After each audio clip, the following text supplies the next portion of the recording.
Try to cover what mattered most. Endless doors from my own goals. Only wind blowing round on me. Hi, you're watching Dead Press. I'm here with Brock from 36 Crazyfists.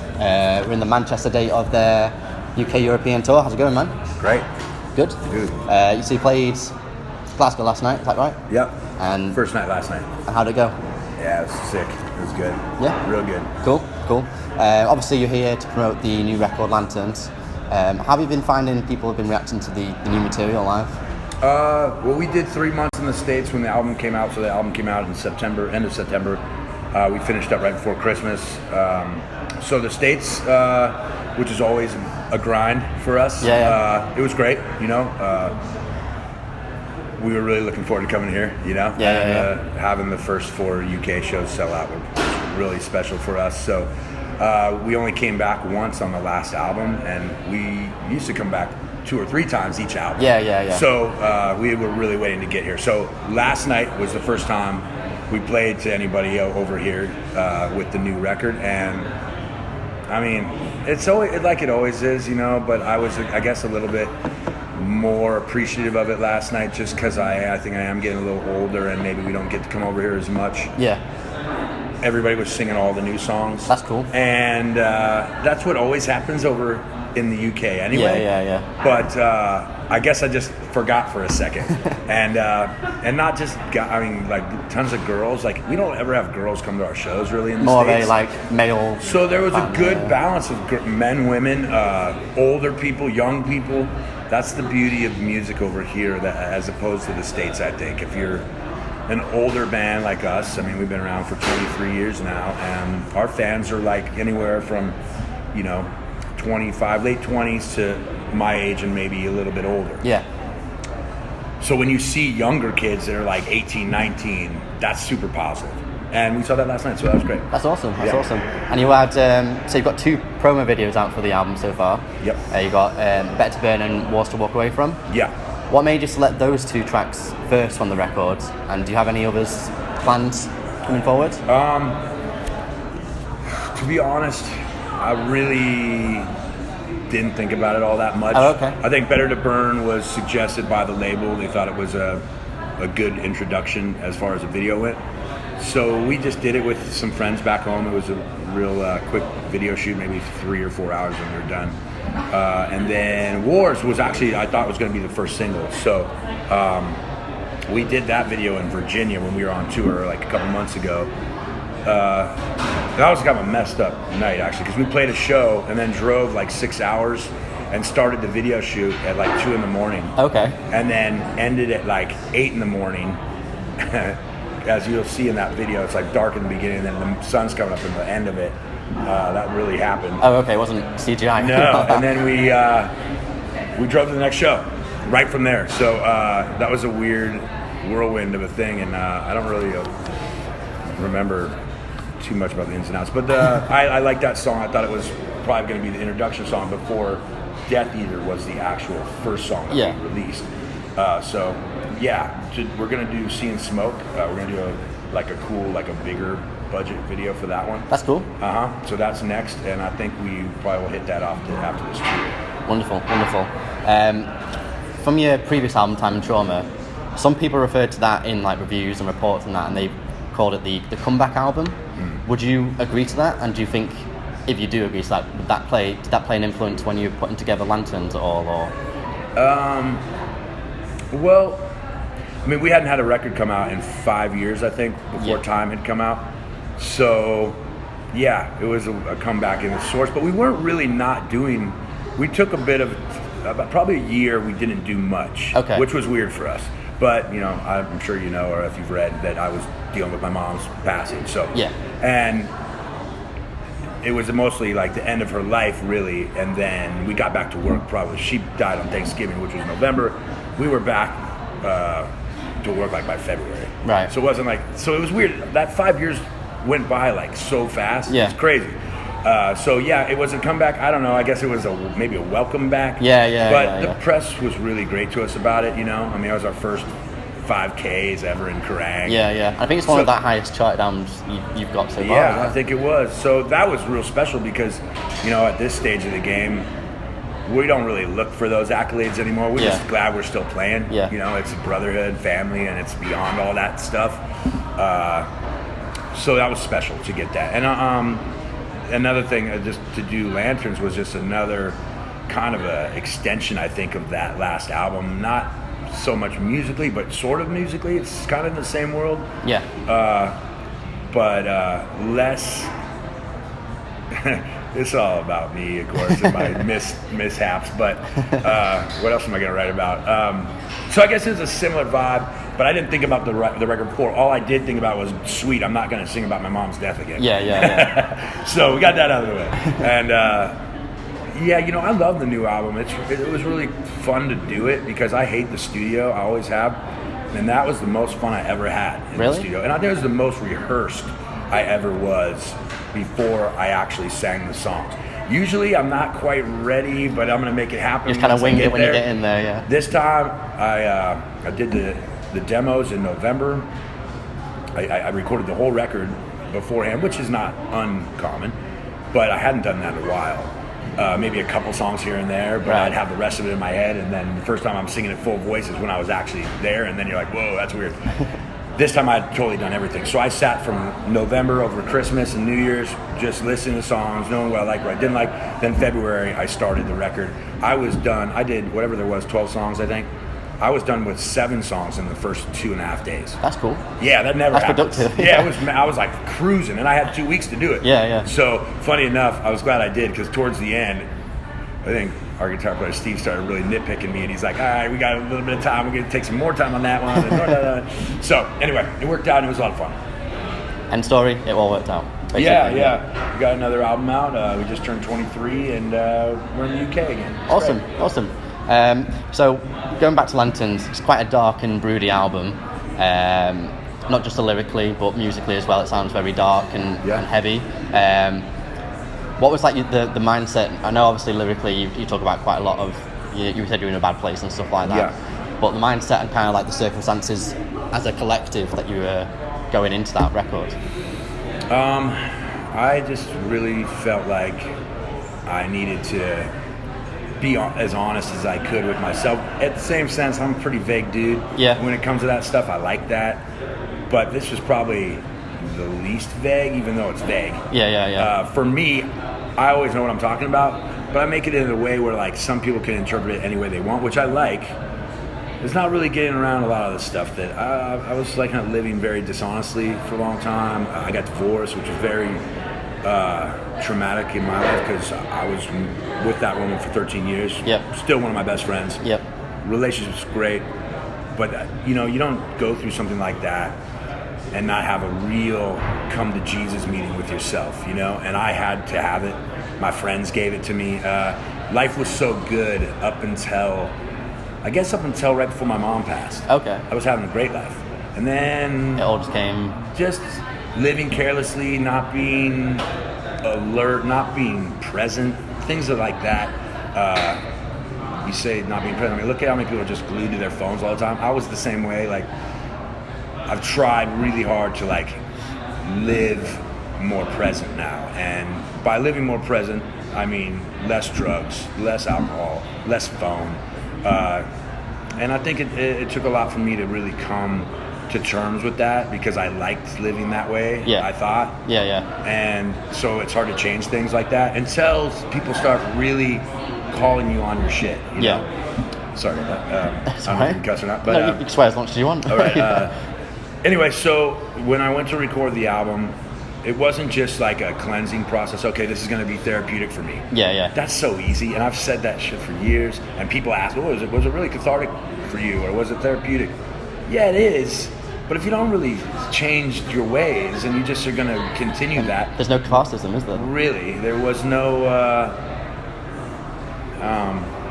accountability really for me. And I think now I have a lot more of it.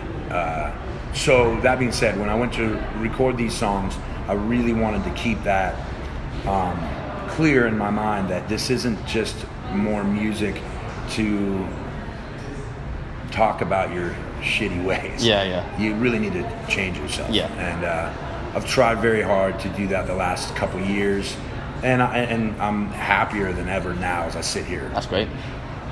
But it took a lot to get here. So no more than anybody else. Everybody has their dark moments. Yeah. I just had some unexpected ones, and it was hard to realize I was that person because I thought I was pretty good, pretty cool, and I really wasn't. And that's all right. I mean, no one's perfect.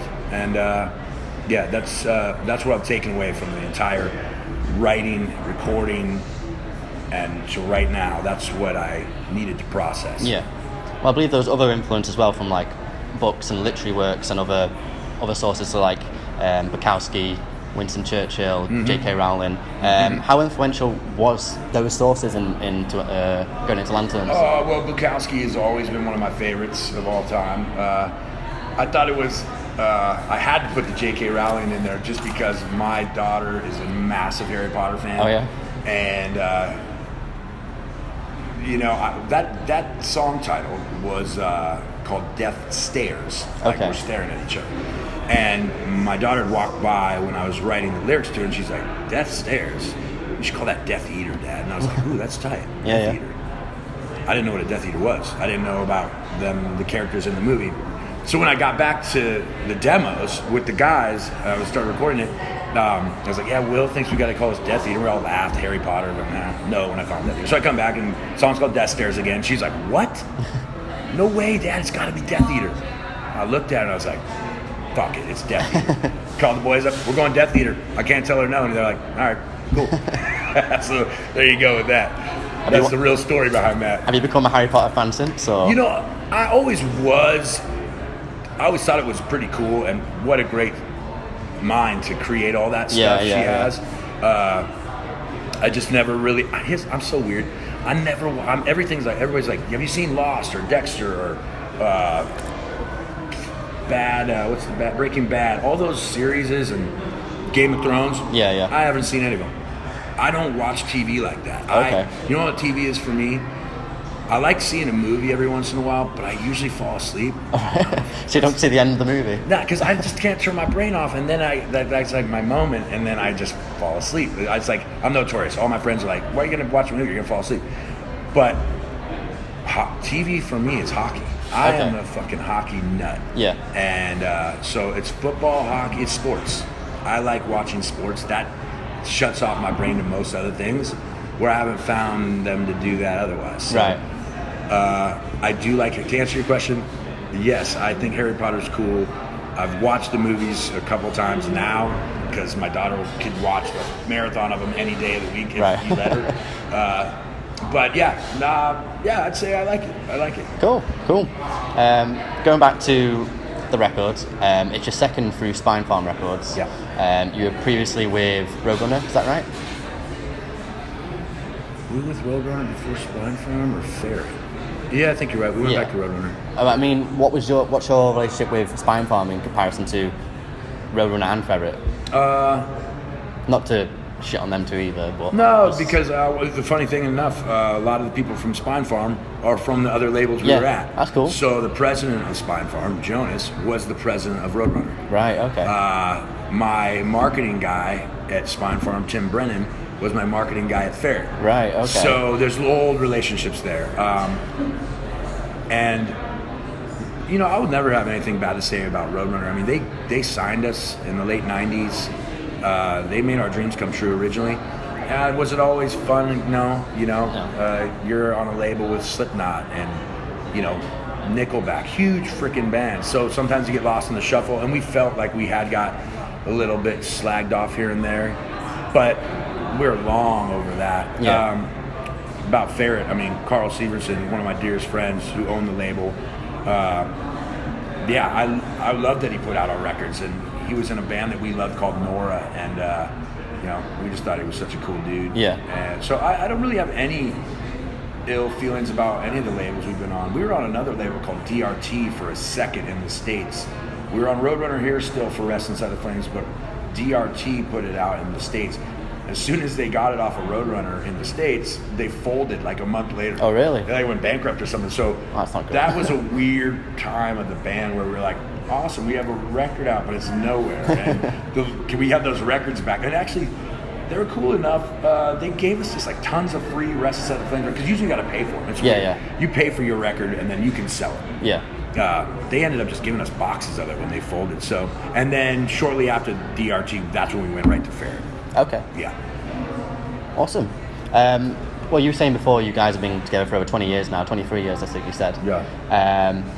In that time, because obviously it's over 2 decades, what would you say has been the most drastic thing that's changed in terms of not only how you run and maintain and survive in a band, but just pushing it out there? What would be the most different thing? Is that what you said? Yeah, most drastic change. Because obviously social media is far more rife than it is now. There's definitely that. When we began, there was no internet. We didn't have any phones. Yeah. I remember our first time coming here in 2001 or whatever with Killswitch. None of us had a phone. Like, it's crazy. Yeah. If you think about that, like now, everyone's got a phone now. Yeah, I mean, I don't know how you live without it now. In the States, I mean, we would travel around in a van and we had paperwork all over the van because you had to use MapQuest to find out where you're going. Yeah. Now you just say, Siri, where am I going? She takes you right to it on your phone, you know? So much easier in that sense. Back when we were going, not to sound like we were around with the dinosaurs, but there's so much more now. Everything. There's more bands. There's more, everything is it's easier right now. Yeah, you can just get it in seconds. I liked it a little bit more simpler back in the day. There was a great flyer poster on a light pole in Portland, Oregon years ago that I still have, and it's a big black poster in big white letters that says "Stop Starting Bands." Right. I was like, that's pretty badass. Because George Carlin, God rest his soul, one of the greatest comedians ever, he said in one of his bits that one day everyone you know will know someone in a band. Yeah. And I thought that was so weird and random that he would say that, but that's totally true. It's true. I mean, back in the day, you're like, what, that person's in a band? Whoa, Yeah. like that was a dude who's from the moon. Yeah. When I was a kid, like, whoa, he plays drums, that's cool, or whatever. Now it's, you probably play drums, I don't know. You're probably in 2 bands. That didn't happen back then, so a lot has changed, For me personally, it's, we feel very lucky to still be doing this as a full-time gig because, well, 2 of us have children. Everybody's just had other things in their life, other jobs, side jobs, and so I guess I think for me mentally, I've changed more that I don't take it for granted as much anymore because this is not going to last forever. I mean, I don't see myself. I don't know. I have no idea, but I don't see myself as Ozzy's age playing 36 songs. Yeah, that's true. But if I'm that lucky to be doing it, wow, what an amazing ride it must have been. It's already been. Yeah. I went to Africa 2 years ago with the band. I mean, Africa? That's we're dudes crazy. from Alaska. Yeah, I mean, coming here initially, I felt that same exact way. I couldn't believe we got here. But going to Africa, going to South America, we went to Mexico City for Knotfest. I mean, that's been the most special thing about the band now, that we're still doing it and going to places that are so foreign. Yeah. I mean, this tour we're going on to Prague. We've never been to Czech Republic. We've never been to Slovakia. So that's cool to be coming over here. Because I was telling our agent, Paul Ryan, we've been with him forever, I was like, we got to get to Russia. We got to get to Eastern Europe. Haven't really been there. So he did a pretty good job on this one, where we're going back to Poland for the first time since 2002. That's cool. I kind of wish that the UK was at the end of the tour, like it usually is, just because this is our favorite place. I mean, all these shows sold out.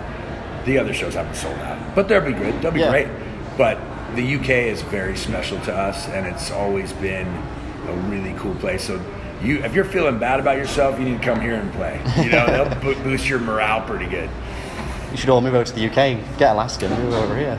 There used to be there was some article about, I forget, it was a Metal Hammer or something back in the day that said, UK's favorite second sons. Yeah. And then it was like the first line was, they should just bring their sleeping bag over and crash on your floor. And I always thought that was pretty funny and cool. Cool, man.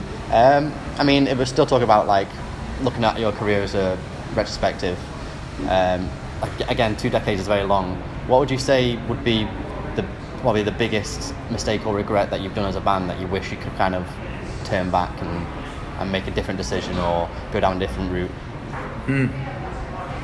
Yeah, I mean, we've had a lot of ups and downs on this run. So I think in the States, Bitterness of Star was where most of the people here first heard the band and grew up, and that's why we have the fan base we have, because of that record. Yeah.